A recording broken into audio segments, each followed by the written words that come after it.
ఈరోజు సత్యనారాయణమూర్తి గారు ఒక మాట అన్నారు, మోర్ చిల్డ్రన్ మోర్ బెనిఫిట్. చాలామంది మాట్లాడినప్పుడు కొన్ని విషయాలు చెప్పారు. దేశ జనాభా తగ్గిపోవడానికి కూడా కారణం మైక్రో ఫ్యామిలీస్. ఇప్పుడు ఏమైందంటే over a period of time సమాజంలో అనేక సమస్యలు వస్తున్నాయి. ఒకప్పుడు పెద్ద ఫ్యామిలీస్ ఉండేటివి, సెక్యూరిటీ ఒకటి ఉండేది. ఇంట్లో 5-6 మంది 10 మంది ఉండడం, పెద్దలు అడ్వైజ్ చేయడం, పిల్లలు వినడం, ఇంట్లో ఏదైనా ఒక చిన్న గొడవ పడినా సర్ది చెప్పడం, వాళ్ళందరికీ కూడా ఎక్కడికక్కడ గైడెన్స్ ఇచ్చి మెంటరింగ్ ఇచ్చి ముందుకు తీసుకుపోయే పరిస్థితి వచ్చారు. ఇప్పుడే కోవూరు ఎమ్మెల్యే గారిని ప్రశాంత్ రెడ్డి గారు చెప్పినట్టు వాల్యూస్ కూడా పడిపోయే పరిస్థితి వచ్చింది. దిశ ఈవెన్ టుడే ప్రపంచంలో ఫ్యామిలీ విలువలుండే ఏకైక దేశం భారతదేశం. దిశ ఆ గౌరవం ఉంది, ఆ విలువలు ఉన్నాయి. ఇప్పుడిప్పుడు విలువలు పడిపోయే పరిస్థితి వస్తూ ఉంది. దాన్ని కూడా మనం కాపాడుకోవాల్సిన అవసరం ఉంది. అందుకే నేను ఇప్పుడు ఆలోచించిన దిశ బిగ్ ఫ్యామిలీస్ మోర్ బెనిఫిట్స్. ఇటీవల కాలంలో మనం అందరం ఏం చేస్తున్నాం అంటే పెన్షను ఒక ఇంటికి ఒకటి, ఇల్లు ఇంటికి ఒకటి, రేషన్ 5 కేజీలు మనిషికి, మ్యాక్సిమం 25 కేజీలు సీలింగ్. అంటే 7 మంది ఉంటే 25, ముగ్గురుంటే 15, ఒకరుంటే 5 ఇచ్చే పరిస్థితికి వచ్చాం.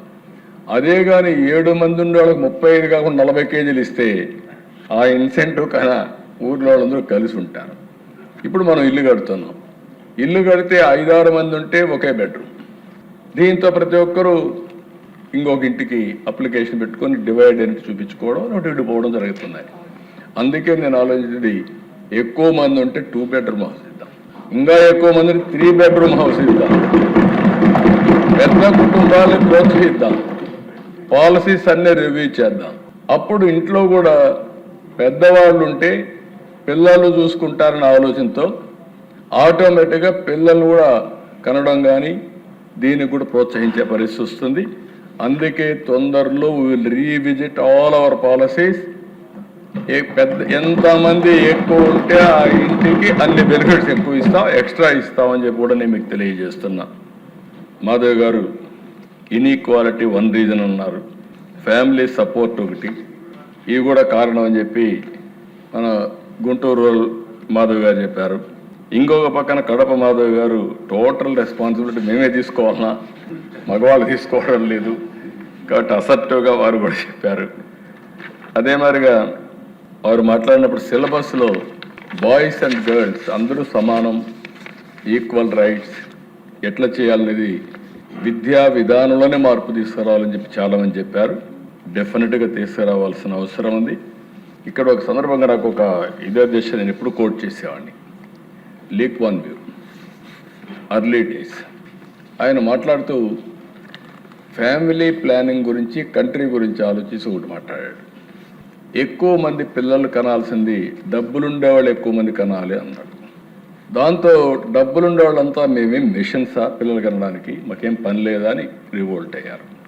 డబ్బులు లేని వాళ్ళు మేమేం పనికిరానోడమా, మాకు పిల్లలు అవసరం లేదా, మేము పెంచలేమా, మాకు చేత కాదా అన్నారు.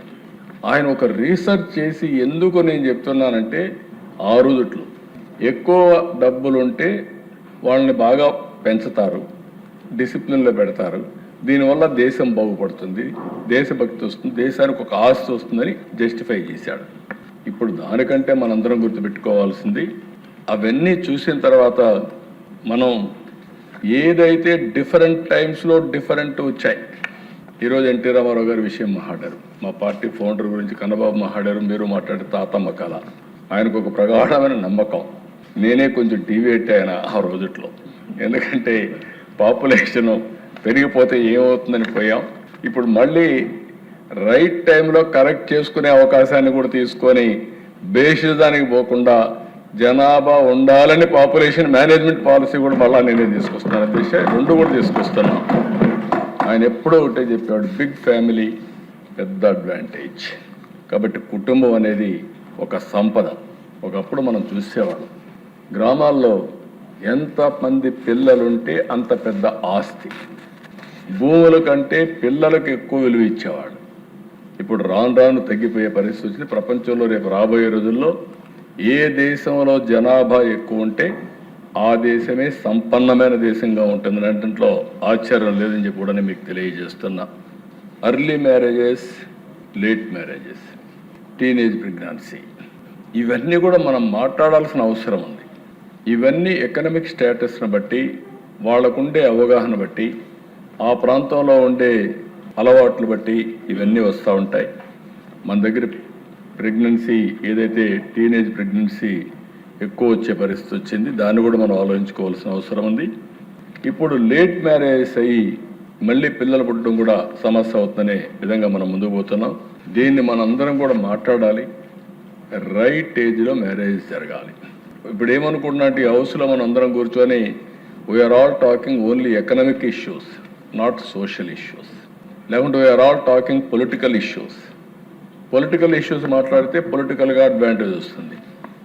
ఎకనామిక్ ఇష్యూస్ మాట్లాడితే ప్రజలకు ప్లీజ్ చేయగలుగుతాం. కానీ సోషల్ ఇష్యూస్ మాట్లాడడం లేదు. ఇవి కూడా మనం మాట్లాడాల్సిన అవసరం ఉంది.